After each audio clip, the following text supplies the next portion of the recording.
dice.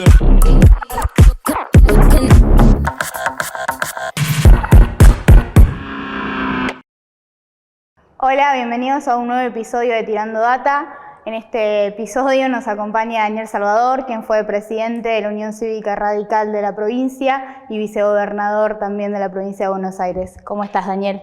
Muy bien, muy bien. Bueno, un gusto estar acá con ustedes. En esta entrevista vamos a hablar de la CONADEP, pero bueno, vamos a empezar por ahí, por unos años antes. Nosotros siempre decimos como jóvenes, ¿qué hubiese pasado si nosotros hubiésemos vivido en la época de los militares? Que nosotros andamos en los barrios, en las calles, reclamando por nuestros derechos. Por eso la primera pregunta es, ¿cómo fue vivir en ese proceso militar, en esa época tan oscura y de tanta violencia en la Argentina?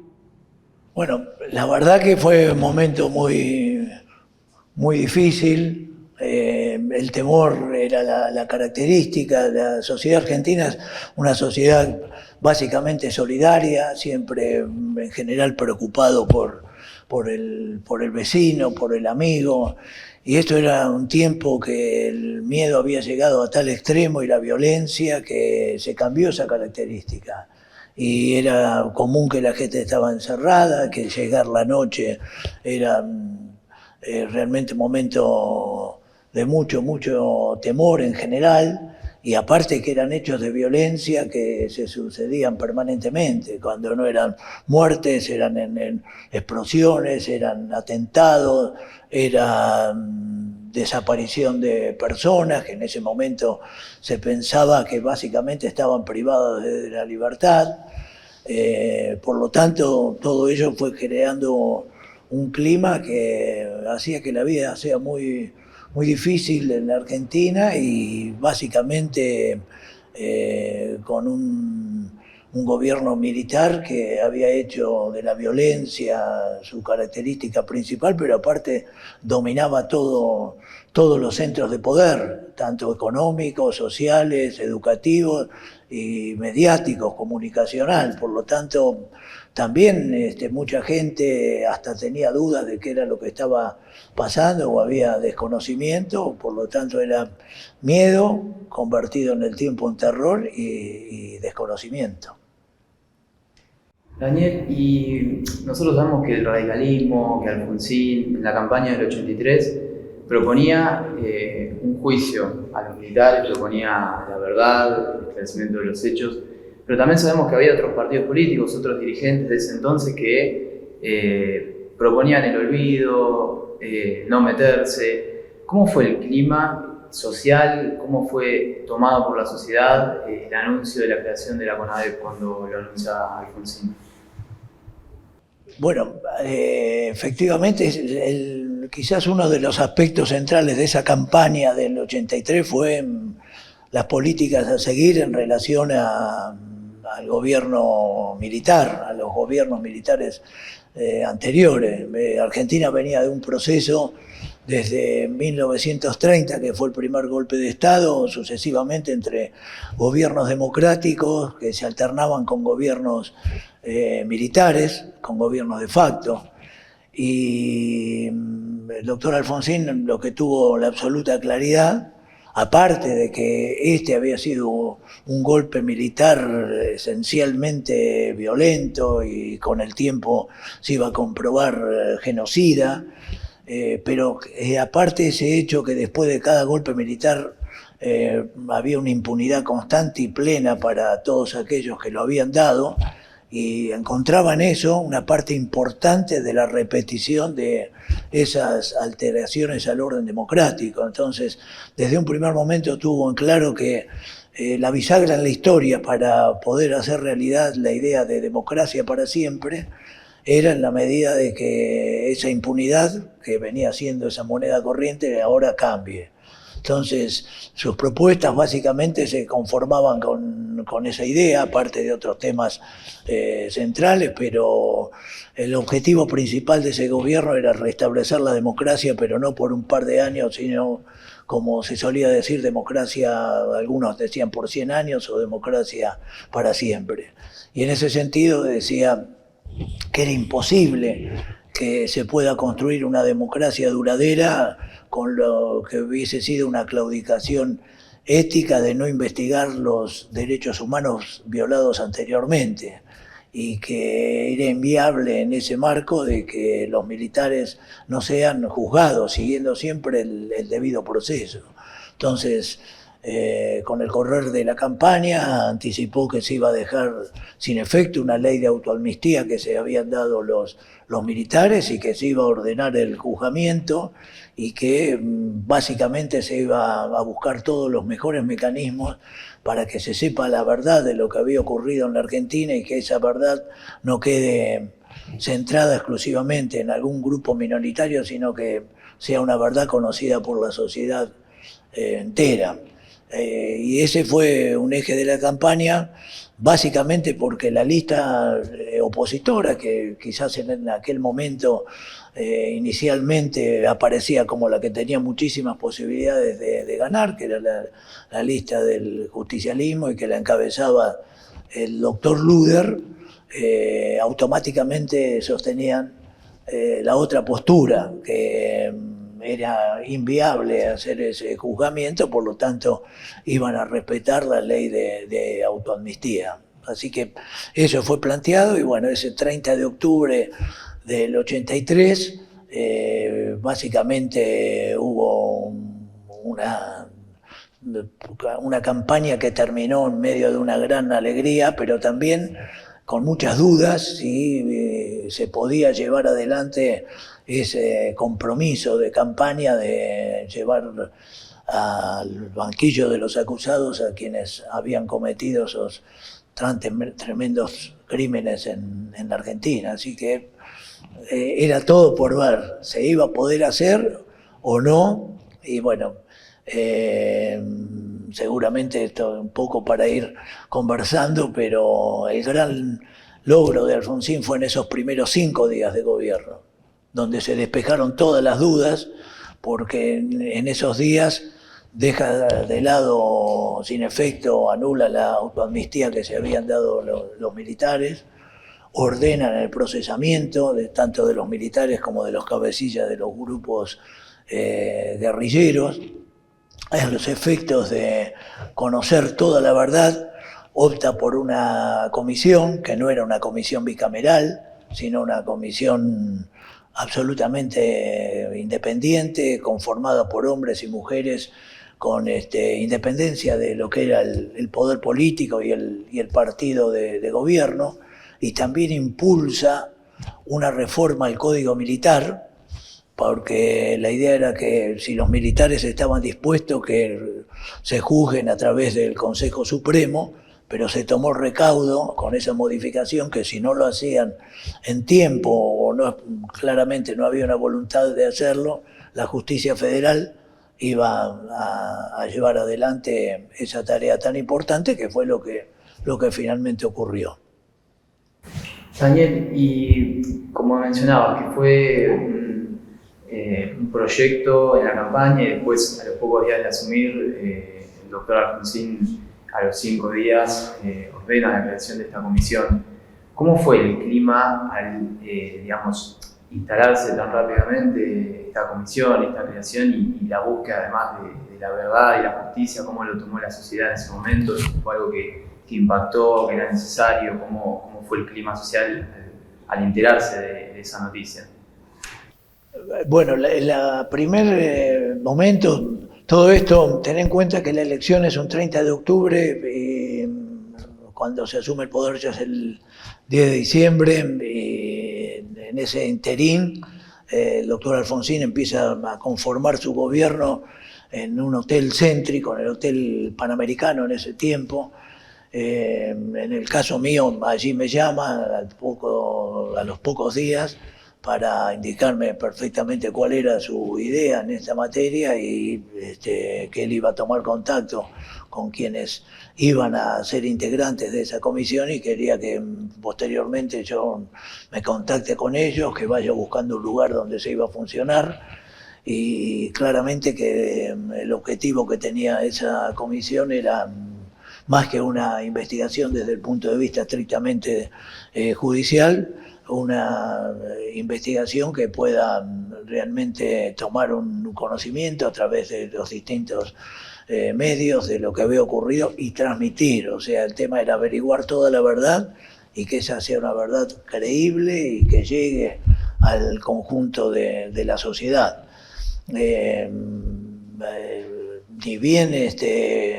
terminó la elección, al poco tiempo se empezó ya a instalar un debate si esa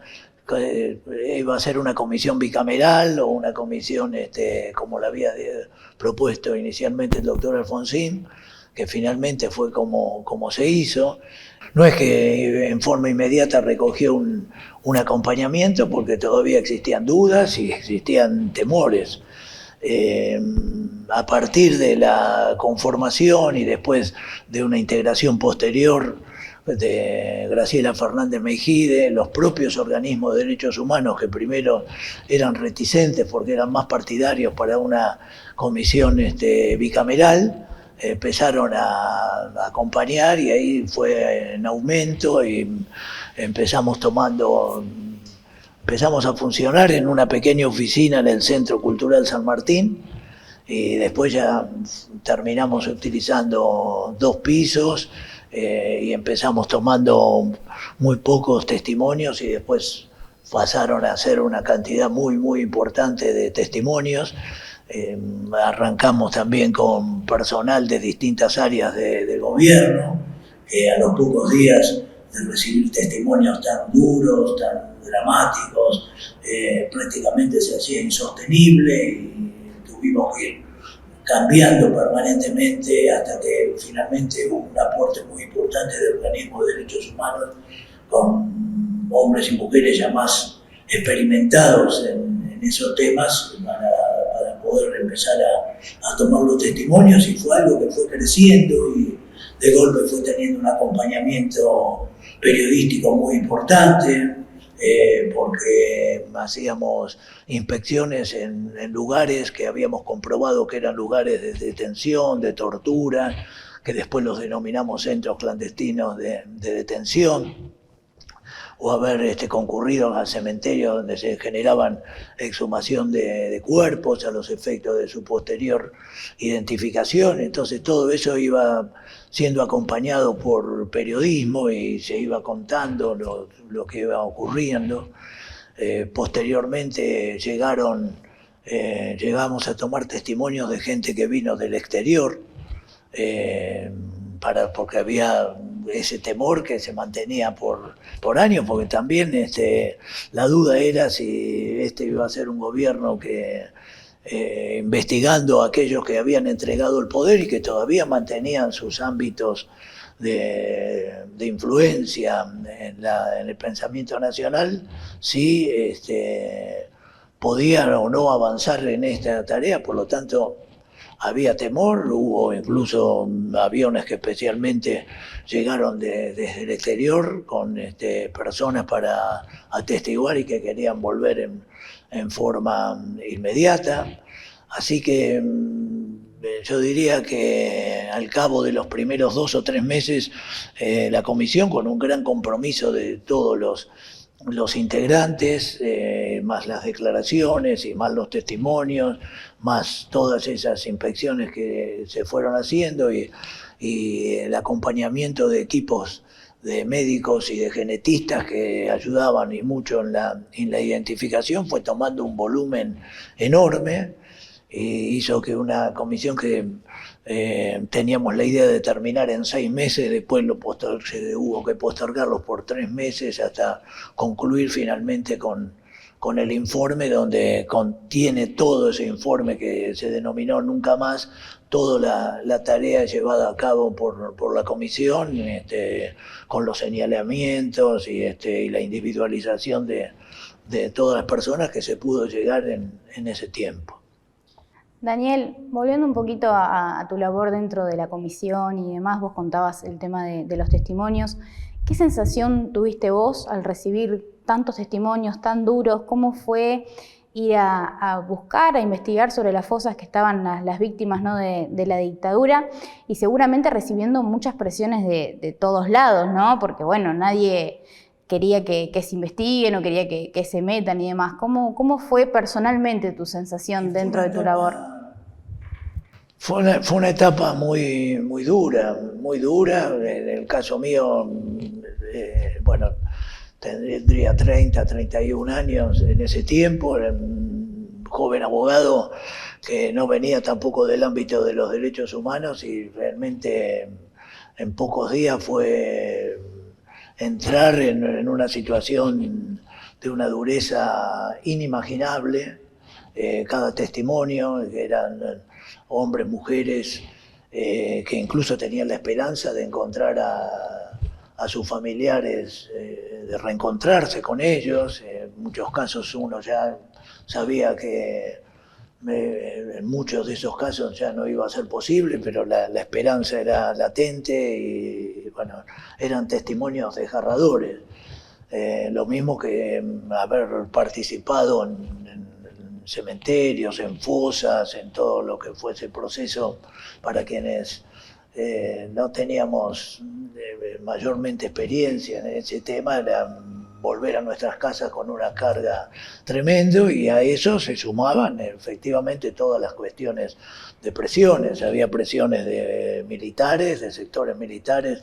para que les mandemos los legajos de lo que íbamos conformando, de los testimonios, de las investigaciones, muchas presiones, y si bien en eso siempre hubo un acompañamiento del presidente Alfonsín y del ministro de Defensa, pero era constante. Y después sufrimos en más de una oportunidad la rotura de las puertas y de los lugares donde teníamos los expedientes. Tener presente que en ese tiempo era todo estos viejos archivos que uno ve, lo mismo que todas las actas y los testimonios prácticamente eran todo a mano. Y todas esas amenazas y esas dificultades que tuvimos nos llevaron lo que en ese tiempo era un avance enorme a microfilmar esos expedientes y a depositarlos en una caja en el Banco Nación. Así que yo no tengo dudas que a prácticamente todos los que fuimos integrantes de esa comisión nos cambió en mucho la vida y la posibilidad y la manera de mirar hacia adelante, ¿cierto? Había quienes tenían más experiencia, que venían un poco más de organismos de derechos humanos, especialmente en el caso de Graciela Fernández Mejide, que aparte venía con la tragedia de su hijo. Pero bueno, eso se vivió en un clima constante y permanente de una enorme angustia y que es muy difícil cuando no se puede en muchos casos llevar la esperanza, o que es una esperanza de que se haga justicia por lo menos, que para la familia y para lo de ese tiempo no necesariamente era lo que estaban buscando, sino que buscaban algo más que ya prácticamente parecía que no. Daniel, y con esto que comentabas sobre el trabajo que llevó adelante la comisión y todos los que la integraban, ¿cómo fue la interacción entre ustedes, llevar adelante la tarea que les había encomendado en ese entonces el presidente Alfonsín para llevar adelante la investigación, para poder elaborar el informe que finalmente termina elaborando la CONADEP? Sobre todo con esto que sabemos de las discusiones que había internas de investigar también los delitos, el terrorismo de los años 70 previo a la dictadura. ¿Cómo fue ese trabajo interno de ustedes? ¿Cómo lo pudieron encauzar para finalmente lograr este informe de la CONADEP final? Sí, efectivamente uno tiene que partir de que las primeras reuniones eran entre gente que en la mayoría de los casos no había un conocimiento personal, eran todas personalidades reconocidas de la ciencia, de la literatura, de la religión, estaban representadas las diversas religiones, y aparte que se venían con conocimientos distintos también, o con una mirada distinta de lo que había ocurrido. Pero veníamos con un claro objetivo que fue lo que nos fue ordenando. Siempre fue un ámbito de absoluta cordialidad, aún en posturas que no eran coincidentes inicialmente, pero siempre se agotó la instancia de fijar pautas comunes. En ningún caso, cada cosa que se iba planteando se analizaba en su conjunto, llevábamos un acta de cada una de esas reuniones. Y al poco tiempo, los primeros pasos fueron tomar cada uno de los casos que venía y tratar de investigar individualmente, lo cual al poquito tiempo nos demostró que no era el camino correcto. Incluso también había que separar porque quizás alguno de los testimonios no respondía realmente a la intención de investigar, sino a desviar la investigación. Y eso hizo que al poco tiempo todos poder concluir en que teníamos que agrupar por características de testimonios. Entonces ahí fuimos viendo que en determinados centros de detención había determinados tipos de interrogatorios con características que eran similares, y así fuimos llevando a cabo lo que eran las investigaciones en función de los centros clandestinos de detención, que llegamos a alrededor de 300 centros clandestinos de detención con características similares. Hacíamos allí inspecciones con arquitectos, porque en muchos casos se habían removido las características de lo que era en ese momento para que no sea coincidente con los testimonios. Y bueno, también era llegar a esos lugares y en más de uno encontrarnos con todo tipo de inconvenientes. Hemos ido a cuarteles donde los jefes de ese momento no nos querían dejar entrar, que pedían una orden del juez cuando en realidad no hacía falta. En distintos lugares hemos pasado a veces un día entero a la espera, en muchos lugares incluso con acompañamiento de mucha gente que permitan el acceso, y después una vez que se entraban nos esperaban a veces con las armas desplegadas arriba de sus escritorios. O sea, fue todo muy traumático, y todo eso mismo fue generando una conciencia de que había que hacer un trabajo sin poder modificar el objetivo central, que era lo que había investigado, y elevar las cosas después que correspondían a la justicia. Lo nuestro fue, seguramente ya lo iremos viendo, pero terminar con un informe que realmente exprese todo lo que se había hecho, pero que a su vez sirva como un elemento determinante para la etapa judicial que iba a ser posterior a eso. Así que sinceramente toda la tarea fue en orden, y allí renunció cuando terminó esos 6 meses que tenían el inicio previsto la comisión. Ya hay una renuncia del doctor Favaloro, que ya no tenía la posibilidad de continuar los 3 meses, pero en todo momento participando de todo lo que se había hecho y de lo que quedaba por hacer. Se fue lamentando muchísimo que no podía continuar. Daniel, sabemos que en ese tiempo las Fuerzas Armadas todavía tenían mucha fortaleza y tenían mucho poder de daño. ¿En algún momento tuvieron algún rol, algún punto de colaboración con la investigación, o siempre fue presiones y trabas para que no se conociera la verdad? Bueno, yo lo comentaba anteriormente, la primer traba es que ellos dispusieron como institución de todo un tiempo, porque la idea original era darle la alternativa a que ellos mismos se juzguen, la propia organización militar con su Consejo Supremo. Ahora, como todos, especialmente quienes habían diseñado en conjunto con el doctor Alfonsín toda esta tarea, tenían en claro que una posibilidad cierta era que pongan trabas. Y las trabas existieron. Eso fue llevando a la demora constante y permanente en iniciar toda la investigación, y por eso fue realmente que uno no deja de de rescatar y de admirarse de cómo se habían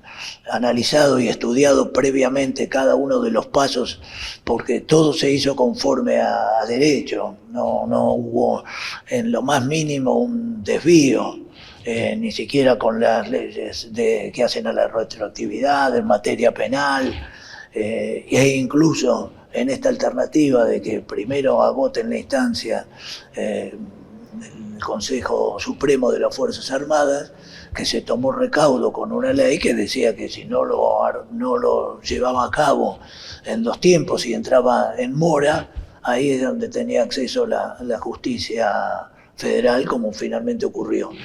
Así que eso ocurrió y después durante todo el proceso de investigación era constante y permanente de distintos ámbitos el reclamo para tener conocimiento a quiénes estaban investigando, qué cosas estaban investigando, cuáles eran los centros clandestinos de detención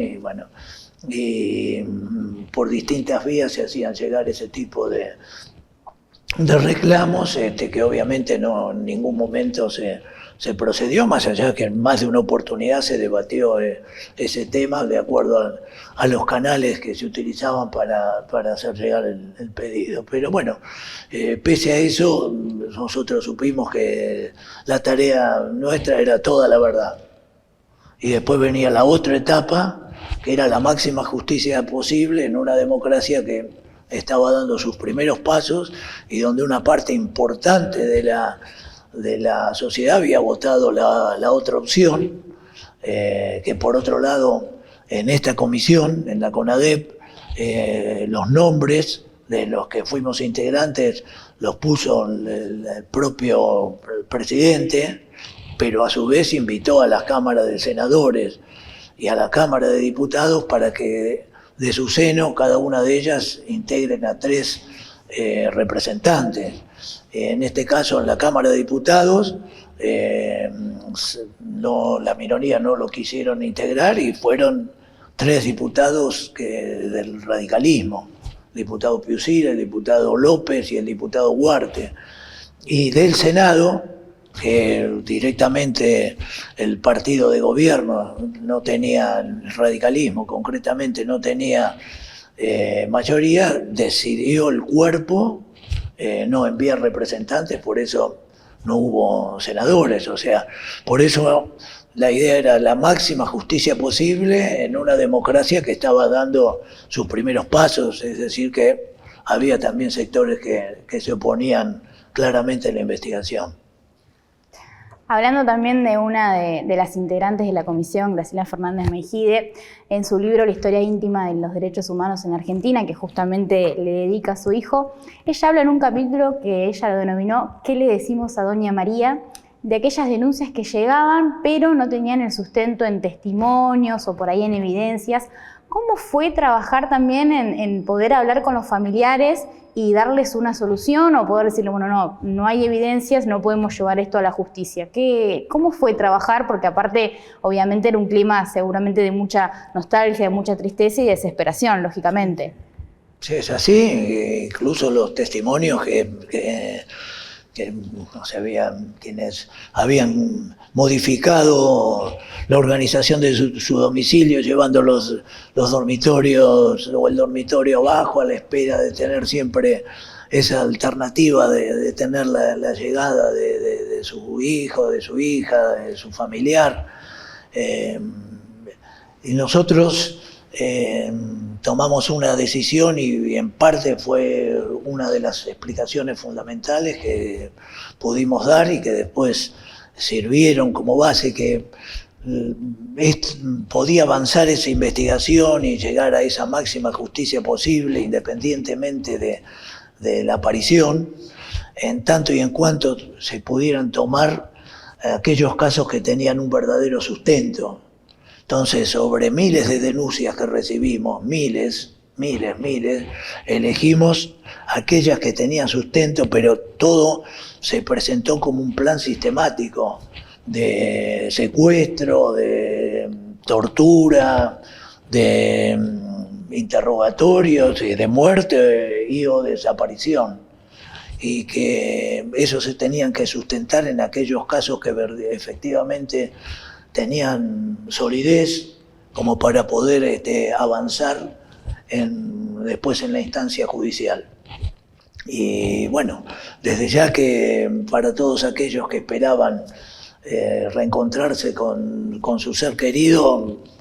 no era suficiente, pero era la certeza y la seguridad que se iba a avanzar en algo, como efectivamente ocurrió. Así que se utilizaron esos testimonios, se dejaron de lado muchos testimonios que tenían sustento, que tenían credibilidad, pero que no tenían los necesarios elementos de prueba, y se tomaron exclusivamente aquellos que le dieron pie después a un hombre que hay que destacarlo permanentemente en toda esta tarea, que fue el fiscal Julio César Estracera, que llevó adelante una tarea sobre esos expedientes para que puedan tener cada uno de ellos su forma legal y conforme al debido proceso hacer la acusación que finalmente hizo. Daniel, ¿y consideras que la CONADEP fue uno de los aportes más importantes en esta democracia que tenemos, que todavía bastante joven, para la lucha por la memoria, la verdad y la justicia? ¿O cuál crees que fue, si no, el aporte de la CONADEP para trabajar en esa mirada, en esa línea? Sí, yo no tengo ninguna duda de eso, porque era saber toda la verdad. Y la CONADEP fue toda la verdad.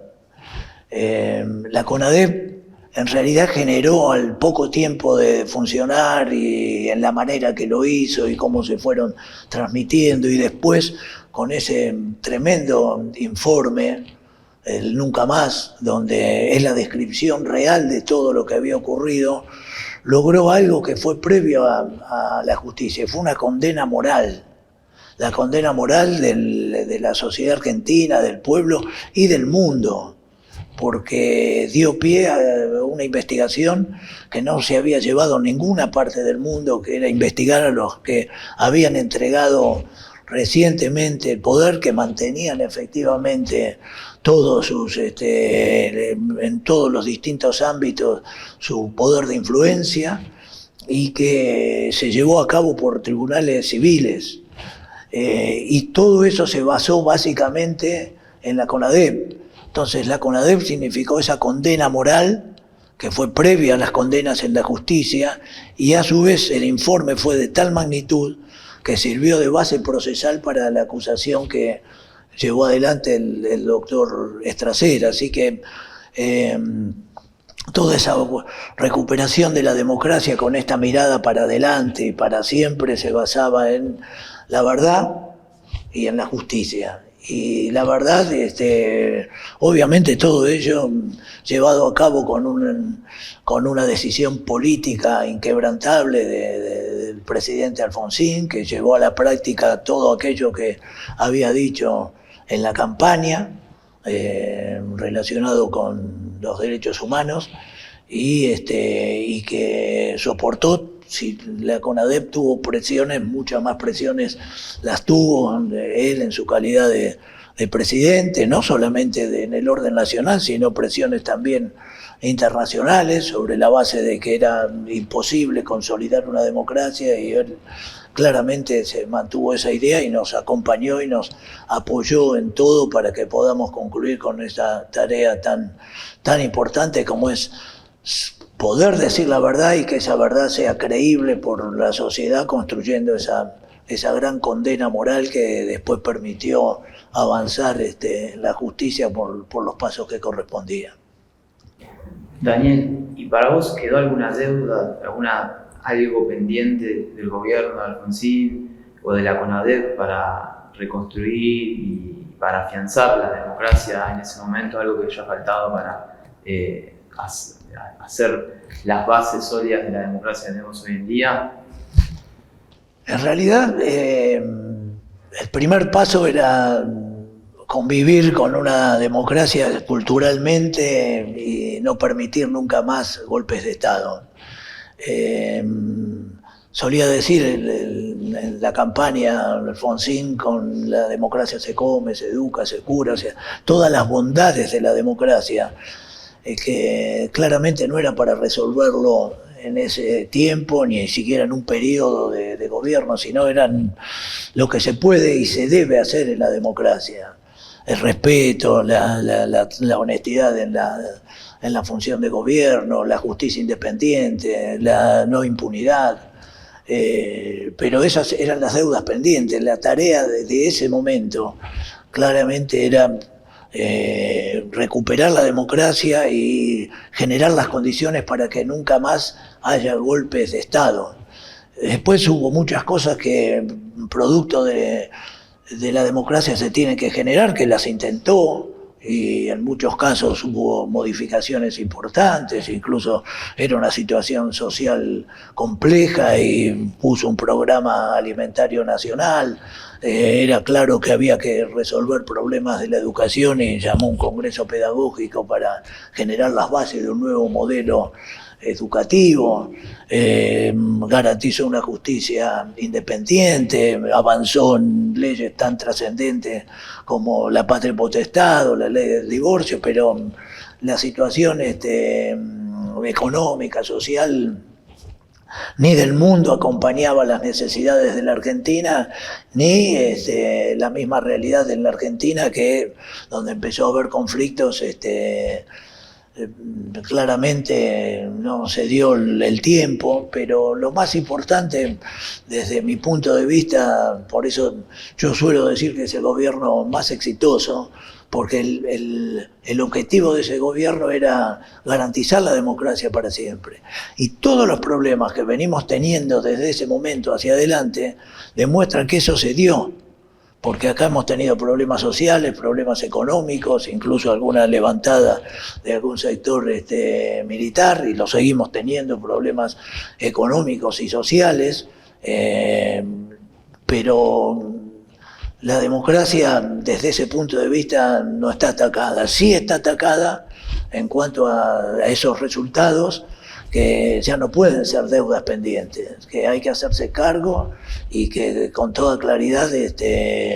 hay que resolver, porque ese es el verdadero sentido de la democracia. Entonces, no es una deuda de ese gobierno en cuanto a la democracia, sino creo que es una deuda de todos, las generaciones siguientes, todos los que tuvimos y tuvieron responsabilidad en el gobierno, de poder concretar esos objetivos. Daniel, ahora nos vamos a situar en ese día histórico, que fue cuando llevaron el informe al presidente Alfonsín. ¿Cómo fue ese día para vos y qué significó para vos el nunca más? Bueno, fue un día muy trascendente, muy esperado, muy esperado por la sociedad, pero muy esperado también por nosotros. Era concluir una tarea que en el correr de esos 9 meses fuimos tomando cada día más conciencia de la trascendencia que tenía y de la importancia, y en el correr de los años todavía mucho más. Hoy hablar del nunca más es hablar de algo casi sagrado en la Argentina, y fue por la manera en que se encaró, el objetivo que tuvo, y uno lo vivió con una satisfacción y una alegría de haber sido, que sea una pequeña parte de todo ese proceso, con una tremenda emoción. Ese era un día que se había hablado incluso de que iba a haber un atentado para que no llegue el informe. Hubo toda una serie de cosas que habría que trasladarse a ese tiempo y esa época. Y después hubo un acompañamiento enorme, un acompañamiento muy grande a hacer la entrega, y después, bueno, ese momento frente al presidente Alfonsín, donde el presidente de la CONADEP, Ernesto Sábato, le hace entrega con una carga emotiva enorme y que nos invadió claramente a todos, y el reconocimiento del doctor Alfonsín por toda la tarea que habíamos realizado, sin duda es uno de los días más importantes que en el caso mío guardo en su memoria y que aparte lo marcaron para siempre, ¿cierto? Así que es también como parte de una tarea realizada y una tarea bien realizada, de una tarea que se hizo en común, que fue superadora de diferencias partidarias, de diferencias políticas, y aparte una manera de mirar a los organismos de derechos humanos, no para hacerlos partidarios, sino un poco que era siempre la idea del presidente Alfonsín de que los organismos de derechos humanos tienen que estar por encima de los partidos políticos. Y en ningún momento hubo un intento de querer cooptar partidos políticos, organismos, y esa grandeza de haber hecho que esto fue un logro de todos, un logro de todos los argentinos, como finalmente fue, y bueno, haber sido parte de todo eso, haber logrado y hoy ver con todas las dificultades que hay una democracia que está vigente, hace que bueno, cada día uno tenga una verdadera magnitud de la dimensión que es en la Argentina y en la democracia e incluso en el mundo. Se habla de lo que fue el informe del Nunca Más y se toma de ejemplo, así que bueno, un orgullo enorme de algo que fue positivo para la Argentina. Daniel, ya para finalizar y bueno, hablando un poco de la actualidad, ¿cómo evaluás la situación actual en Argentina, en la cual estamos sufriendo no solamente una crisis económica, sino también una crisis muy marcada social? Sí, la verdad creo que como todos los argentinos, con una enorme preocupación, porque vemos que hay un gobierno que a todos sus desaciertos le suma la irresponsabilidad de algo muy extraño que se dio en la Argentina, donde la vicepresidenta designa previamente a quién va a ser el presidente y que hoy hay una incertidumbre en quién gobierna y en las decisiones que se toman, y donde se profundiza cada vez más una grieta, que ya no es una grieta entre distintas fuerzas políticas, sino es una grieta dentro del propio partido de gobierno, pero aparte en cuanto a los objetivos, qué tipo de Argentina queremos efectivamente la Argentina abierta, que fortalezca su educación, que garantice la justicia, o queremos una Argentina de la impunidad, que se esté hablando o pensando en estas cosas, realmente parece un retroceso gigantesco. De la misma manera, también tengo que ver como aspecto positivo que por primera vez veo una oposición seria, una oposición responsable, una oposición que no busca ventajas, que incluso ha estado dispuesta a pagar precios para no hacer la situación más compleja,